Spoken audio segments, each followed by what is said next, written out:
Halo sobat pecinta mantap-mantap. Gimana? Sehat kan?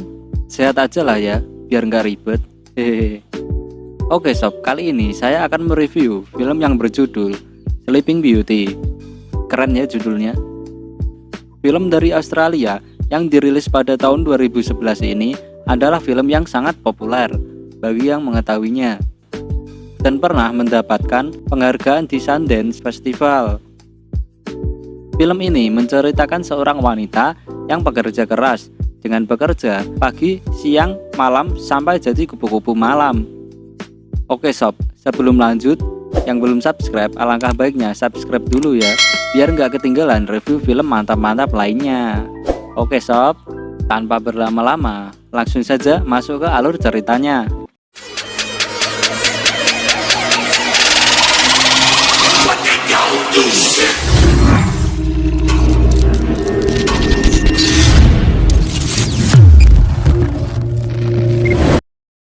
Scene diawali dengan memperlihatkan seorang gadis yang bernama Lucy.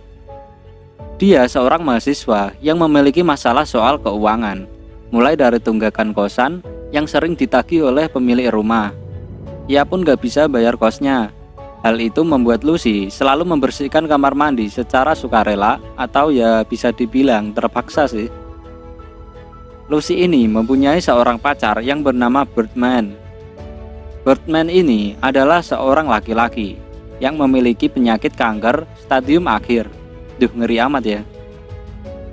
Untuk membantu pacarnya, hal tersebut membuat Lucy memiliki berbagai banyak pekerjaan, seperti menjadi tester di sebuah fakultas kedokteran, operator mesin fotokopi, pegawai restoran, dan malamnya menjadi kupu-kupu malam untuk memenuhi biaya hidupnya, mulai dari kos-kosan dan biaya pengobatan sang pacar. Saking tingginya biaya pengobatan sang pacar, semua pekerjaan yang ia jalani tidaklah cukup, hingga akhirnya ia menemukan sebuah pekerjaan yang ia temukan di salah satu surat kabar mahasiswa dan memberanikan diri untuk menghubunginya. Singkat cerita, dia pun pergi untuk mengikuti interview dan tes fisik. Di sini, Lucy bertemu dengan Clara. Hello. Hi. Please come in.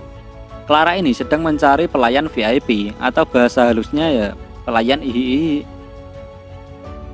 Lucy akan diberi upah yang lumayan besar, yaitu $250 per jamnya. The pay is $250. $1 sekitar 14 ribuan dikali $250. Jadinya ya banyak lah pokoknya. Di sini Clara memberitahukan kepada Lucy tentang cara mainnya dan beberapa peraturan yang cukup ketat. Clara menjanjikan bahwa serabi lempit si Lucy akan aman-aman saja tanpa ada aktivitas engik-engikan di dalamnya. Anjir, nggak seru dong.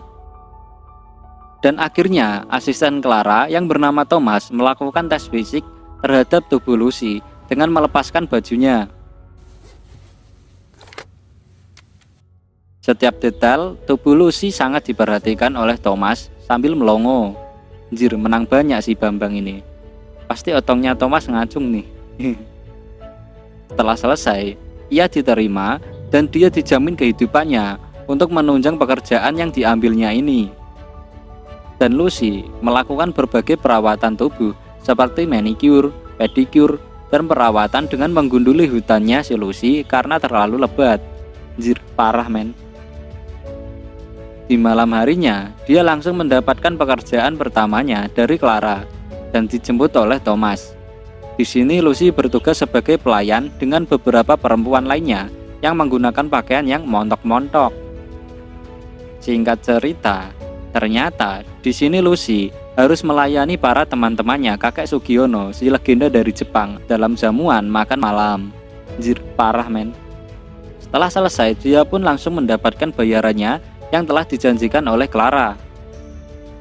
Hari pun berganti, Lucy pun melanjutkan aktivitasnya sebagai operator fotokopi, dan karena pekerjaannya yang tiada hentinya, dia pules dong tidurnya di lantai, sampai-sampai didepak atasannya. Makanya jangan begadang terus. Dan malam harinya, dia mendapatkan pekerjaan keduanya dari Clara sebagai pelayan lagi. Setelah itu, Lucy tidak langsung pulang, tapi mampir ke diskotik untuk menjadi kupu-kupu malam dan untuk mendapatkan uang dari si om-om. Setelah mendapatkan uang, dia pulang ke rumah pacarnya, yaitu Birdman.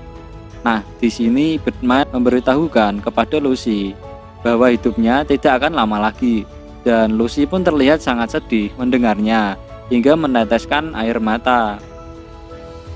Besoknya, Lucy menerima telepon dari Thomas yang menawarkan sebuah pekerjaan baru. Akhirnya Lucy pergi bersama Thomas untuk menuju ke rumah Clara. Sesampainya di sana, Lucy langsung disuruh membersihkan dirinya dan mengganti pakaiannya. Lucy dan Clara berbincang-bincang terlebih dahulu sambil Clara meracik minuman yang bisa membuat Clara tertidur pulas. Dan dia nggak bakal bangun saat diapa-apain sama klien Clara. Bahkan mimpi pun nggak akan dirasakan oleh Lucy. Setelah Lucy tertidur pulas, datanglah Clara bersama kliennya. Singkat cerita, ternyata pelayannya tersebut adalah temannya kakek Sugiono yang tempo hari dilayani oleh Lucy saat makan malam. Di sini, sang kakak menceritakan kisah hidupnya yang gak penting-penting banget buat didengar, apalagi diperhatikan. Jir, kasihan banget lo kek. Dan tibalah si kakek berduaan dengan Lucy. Si kakek langsung melakukan hal yang layaknya dilakukan oleh laki-laki kalau lagi berduaan sama seorang cewek. Hati-hati kek, kalau nggak kuat goyang tak gantiin aja kali ya. Singkat cerita, saat Lucy pulang ke rumah dan baru saja sampai, dia langsung ditagih uang kosan sama si pemilik rumah. Hal ini membuat Lucy menelpon Thomas untuk menanyakan apakah ada job baru untuk dia. Singkat cerita, Lucy pun mendapatkan job baru dengan job desk yang sama, yaitu tertidur pulas, dan terdapat juga temannya kakek Sugiono. Dan di sini si kakek mulai aktif ya bun. Saking aktifnya, dia sampai melukai telinganya Lucy. Di perjalanan pulangnya, dia bertanya-tanya mengapa terdapat luka di telinganya. Karena dia penasaran dengan apa yang dialaminya setelah dia meminum ramuan dari Clara, dia pun pergi ke mall dan membeli sebuah alat kamera mini untuk mengetahui apa yang dialaminya selama dia menjalankan job tersebut. Singkat cerita, pada akhirnya dia mendapatkan job baru dari Clara. Nah, di sini Lucy mencoba melobi Clara agar Lucy dalam keadaan sadar saat melakukan job tersebut. Tapi Clara tidak mengizinkan dengan alasan privasi dari kliennya. Sebelum Clara dan kliennya datang, Lucy yang dalam pengaruh minuman ramuan Clara berusaha meletakkan kamera mininya yang ia beli sebelumnya di sebuah guci. Dan kliennya tersebut adalah temannya kakek Sugiono yang pertama tadi. Di sini terlihat kakek itu meminum ramuan yang sama oleh Lucy dari Clara. Besok paginya, Clara datang ke ruangan dan memeriksa apakah ada tanda-tanda kehidupan di sana. Pertama, Clara mengecek si kakek. Dan ternyata, si kakek sudah nggak bernapas, yang artinya sang kakek sudah tewas atau mati atau modar. Tapi entah apa maksudnya, si kakek minum minuman yang sama dari Clara. Mungkin karena si kakek ini sudah bisa merasakan hawa-hawa ajal menjemputnya. Jadi tertidur sampai mati, mungkin jalan ninjanya si kakek ini.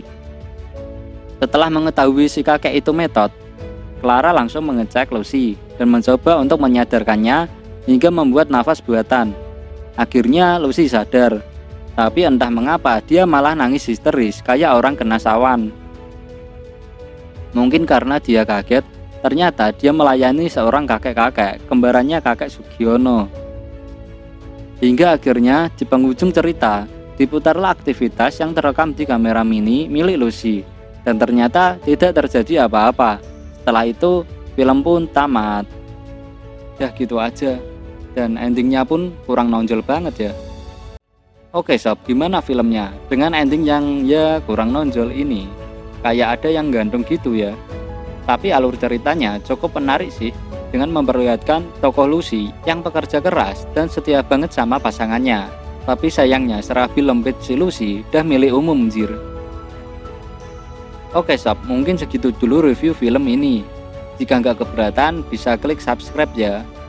Sekian dan sampai jumpa lagi sobat.